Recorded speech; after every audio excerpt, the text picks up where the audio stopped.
Hi there, this is Charles Kelly. Hope you're having a great evening. Today I read that Tesco are starting drone deliveries, a trial for drone deliveries now in the west of Ireland, in Galway. And this is a delivery trial which will start dropping off smaller packages, like a basket full of shopping, within 30 minutes of ordering. Now, this sounds like something from the future, but it's not. It's coming now. And a company that does it actually already delivers medicines by drones in Ireland. And this was due to start back in March, but the company decided to concentrate on coronavirus medicines and that sort of thing during the crisis. But these drones travel at 50 miles an hour, so that's potentially faster than a delivery van, and can deliver a 4-kilo pack of shopping in a plastic container a mile away in 3 minutes. That's it. You order it, it's there. It's unbelievable. And this is nothing new. Amazon made its first commercial drone delivery in the UK back in 2016 in Cambridge, where a customer ordered something and it was delivered by drone within 13 minutes. And in April of this year, the UK government announced that much larger drones, they're called unmanned aerial vehicles, or UAVs, would deliver essential hospital supplies from the mainland to the Isle of Wight. The Isle of Wight's a small island off of the main south coast, mainland, Southampton and Portsmouth. It's like a short ferry ride across to this island, and it's quite expensive going on this ferry. I think each trip is 30 or 40 quid. So they've been sending these drones across, but that's only the start of it, isn't it? That is only, and these are trials, and yeah, there's been problems with drones, there's been problems with these robots, and there's been problems with driverless cars, but they will get through these, they'll get over these technical problems. I mean, one of the problems is driverless cars is seeing at night. The cameras can't see very well at night, but I'm sure they will find a way around this. If not, they could park up overnight and just drive during the day. But they're going to find a way through this. They'll find better cameras, maybe roadside assistance for this. This is coming, and it's actually here now. So what I'm asking you, and actually I've written about this in my book, Yes, Money Can Buy You Happiness, and my new book as well, and I've talked about how you can adapt to what is coming. So how many jobs could we replace? Well, the exact number's not known. I read something that 3 million jobs could be replaced just from driverless vehicles in the US alone. But the exact number is not known. And an MIT professor, Daron Acemoglu, co-authored a new study which reveals that each robot added to the workforce has the effect of replacing 3.3 jobs in the US. That's devastating. Each robot, nearly 3.5 jobs gone by these robots. And a PricewaterhouseCoopers report said that robots could replace $127 billion of human capital and 50% of all jobs by 2030. That's 10 years away. This is not science fiction. And let's look at some of the jobs. We think of them as being things like delivery drivers, bus drivers, taxi drivers, bank tellers and cashiers. When you go into a bank now, they say, "Oh, would you like to use the machine?" "No, I want to talk to a human." "No, well, we're not doing that anymore. You have to pay in through this machine." Well, before long, there'll be just like one person working in the bank telling you to go to a machine, or maybe nobody in the bank, and there'll just be cameras there. It's frightening, because that bank, that I used to work for that particular bank years ago, and each bank used to employ 20, 30, sometimes 40 or 50 people in the branches and above the branches, processing all checks and this sort of thing. Now, we know that checks, are gone now, and the governments and the banks are pushing us towards a cashless society. But when you think about a bank that employed up to 40 staff, and when I was working in the banking and finance industry, the bank replaced up to 40 staff in a branch. Now you go in there, there's 2 or 3 at the most, and it could be less than that in the future.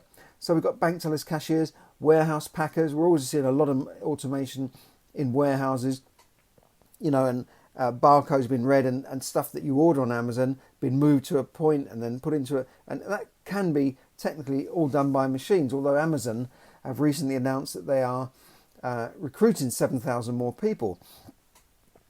We think of agricultural workers, the big company that makes diggers, JCBs, are already working on diggers that do not need a human driver. And then you got things like prescription pharmacists, where they could do, organise prescriptions more effectively and quicker than a human being. But you've got telemarketers. We're already getting phone calls from robots, which we all hate.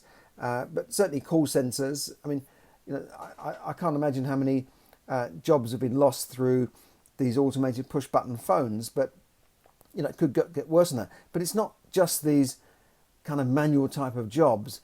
We're going to see lawyers, accountants, analysts, and many sort of technical jobs that could be done by, not by robots necessarily, but by algorithms, by artificial intelligence. Things that might take a lawyer or an accountant hours to do could feasibly be done by a machine or by a computer program within minutes. There's already a fund in the US that is run by computers. It's a hedge fund run entirely by computers, and they're very, very successful. The computer works out what to do. There's no emotion involved, and they are hugely successful. They have a small amount of staff. Obviously, it's taken a lot of money to get that in place, but and computers in funds like trackers and index trackers actually, on the whole, outperform most human fund managers who get paid a lot of money to sit there picking stocks, and then they can't themselves even beat the average growth in the market. So these are all jobs that I've talked about that could be replaced by robots, artificial intelligence, or computer programs, algorithms even. And we've got computers that can read, computers that can speak, computers that can do lots of things already. And we're going to see this now. What I'm saying is, are you ready to adapt to the new economic model? Now, a lot of people might say, well, yeah, they've said that in the past. When you go back to the industrial age and these Luddites, they were called the Luddites, that were smashing up machines that replaced their jobs. And at that time, they thought, all the jobs would be gone. But in fact, the Industrial Revolution created, millions of jobs and took people off the farms and from being just like tenant farmers and living under the lord of the manor into a new age of prosperity in the 20th century. But we're beyond the industrial age now. We're into the intellectual age. We're into the information age. Things are different, and I think we're going to have to adapt to new types of jobs and new types of situations. Because imagine 50% of all jobs, that's hundreds of millions of people, in the next 10 years. Maybe the government will have to think about some sort of universal income, universal basic income, UBI, that will be paid for out of taxes. We're already kind of seeing that with this furlough scheme in some ways. You stay at home and we'll give you some money. This has been trialled in countries as well. It's been trialled in Scandinavia, in Switzerland. So, who knows? Things are about to change. So what is the new? I think you've got to look at this lockdown and this coronavirus pandemic has subtly changed things forever. We're seeing a situation where offices may not be manned again. We're seeing a situation more people are going to be working from home. And then once they're working from home, and you've got a British worker or an American worker on a high salary working from home, who's to say that they can't sort of replace you with a cheaper worker in the Philippines, in India?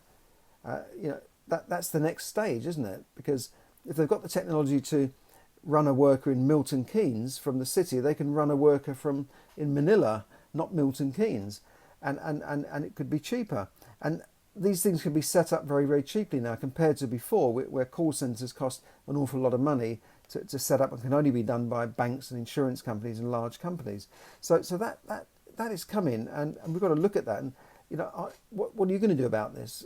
How are you going to retrain, to think about what you can do to earn some money if your job is one of those jobs going? I've talked about this in the book, and I think what you've got to do is perhaps think about your job, think about how you can retrain yourself, think about what you can do to really not just change your mindset, but learn new skills. And maybe, if you are that delivery driver, the bus driver, the Uber driver, maybe you've got to find a new form of income. Uber, I think it said that their cars will be all electric within the next few years. They're already looking at driverless vehicles as well. They've already got driverless vehicles. That's all coming. That's millions of jobs, So if you're in that type of job where you know that in the next 5 to 10 years your job's going, I think now's the time to think, what are you going to do? How are you going to make some money? Are you going to build a side business? Can you make money from property? Can you make money trading online? There'll still be a need for people in some form or another, but maybe not the job that you're doing right now. We saw an experiment with teachers even, didn't we? Where, teaching could be done, and it's not that easy. So maybe, there will still need teachers in classrooms, but who knows? It could all change. And I think things are not going to go back to where they were. Big companies like Google, Twitter, Facebook have told, hundreds of thousands of staff that you can just work from home more or less indefinitely. Now, I don't know if that's going to work either. Maybe there'll come a time when they need to get them back into a more creative, collective environment. But who knows? I think things are not going to go back to where they were. This epidemic has changed things forever, and it's brought forward the revolution in information technology. I'd say 5 years, because these things were already happening. We know they're already happening. I mean, we saw that Amazon were doing drone deliveries, 4 years ago. So we know it was coming, but I think now it's going to be faster and much quicker, and we're not going to go back to where we were. So if you need to learn how to develop new skills, survive the crisis, quit the rat race, just email me, charles@charleskelly.net, or send me a message on Facebook Live, and I can introduce you to some new ways of making money, new ways of earning your living, and so that you will be a participant in this revolution, not a spectator. Remember that in previous revolutions and renaissances, most people didn't know they were going on until later on. They said, "Oh, that's been a change. What's happened here?" Most people it just went completely over their head, and you don't want to be one of those people that wake up one day and you've got no job. You've got a big mortgage you can't pay. So think about how you're going to get yourself in shape for these changes that are coming. And I talk about this a lot in Money Tips, and I talk about it in the book, as I said. But maybe you've got to do more than just read about it. Maybe you've got to start taking some action. So thanks for listening, and have a great evening wherever you are. Thank you for everyone who tunes in on Facebook Live. It's always great to see you. Ads and a few others there watching. And keep pressing that like button. If you're on YouTube as well, please press that like button to help me get my ratings up. And do check out my book, Yes, Money Can Buy You Happiness, on Amazon. I'll put a link up to that. And if you'd like any further information on wealth, mentoring, or coaching, how to survive the crisis and even quit the rat race, please do get in touch. Thanks a lot. Have a great evening, and bye for now. This is Charles Kelly, bringing you money tips to help you save, earn, invest, accumulate, and enjoy more money. Good night.